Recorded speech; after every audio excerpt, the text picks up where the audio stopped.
Comes with a short little stubby bulk cable,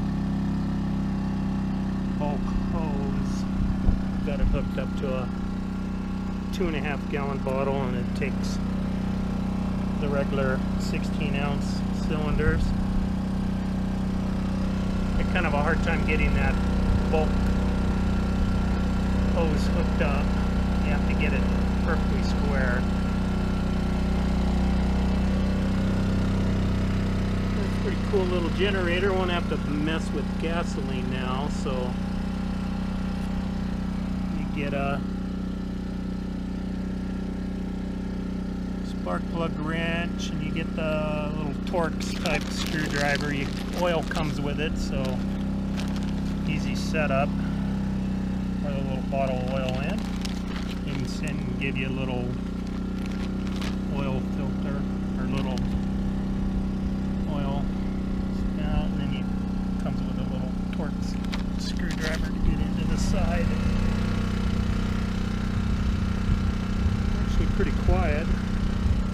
Back off.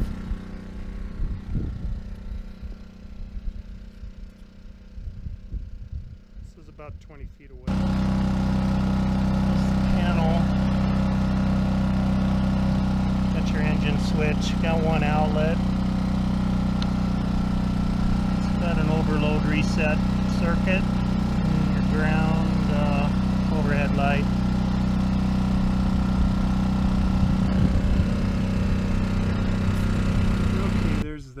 Runs on 1 pound or 20 pound tank.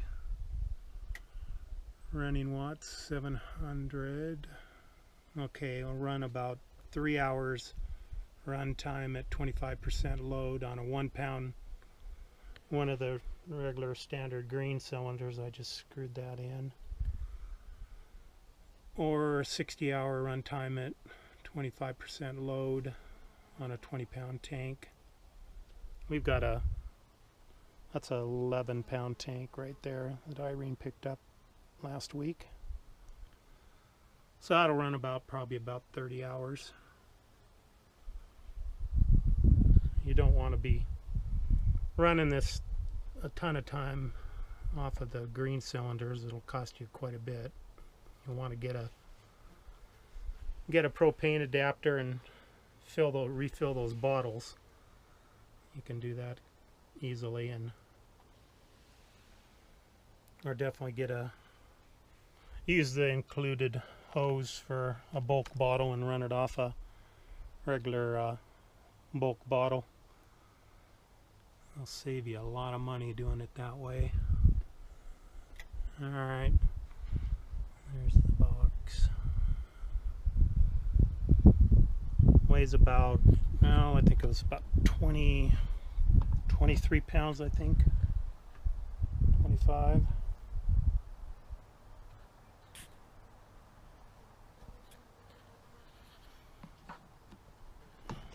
That's the primer button over here, so just hit that a couple times. Cold start.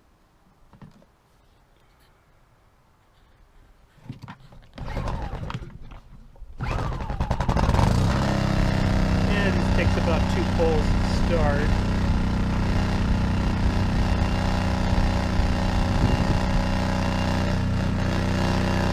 A little bit of vibration.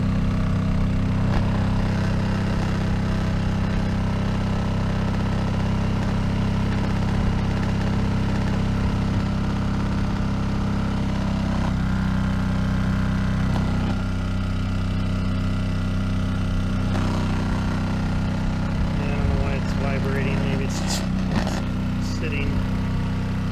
There it goes. It's a little bitter. Nice and quiet.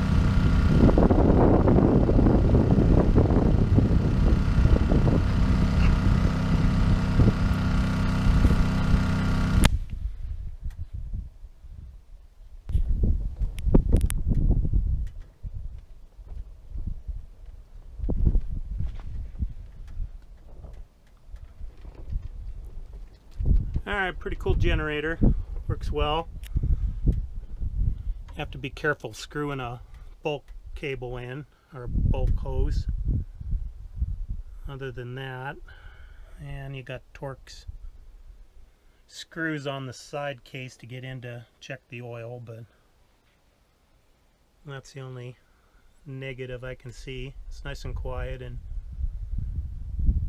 starts on about the second pull. I noticed it's different than a gas engine.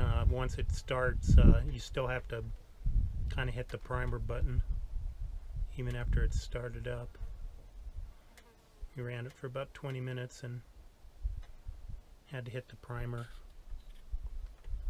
gas button to get gas propane through. That's fine. It's got some nice specs. Propane's not as efficient as gas, so that's probably why it's rated at 700 watts. This would be probably a 1,000 watt gas engine. If it was running on gas, propane's about 20% less efficient than gasoline. But once we get back up into the Northwest, Oregon had propane for less than $1 a gallon last summer. It was less than $1 a gallon up in Washington. I think, what did we pay? I think it was $2.39 a gallon here in Arizona about 2 weeks ago.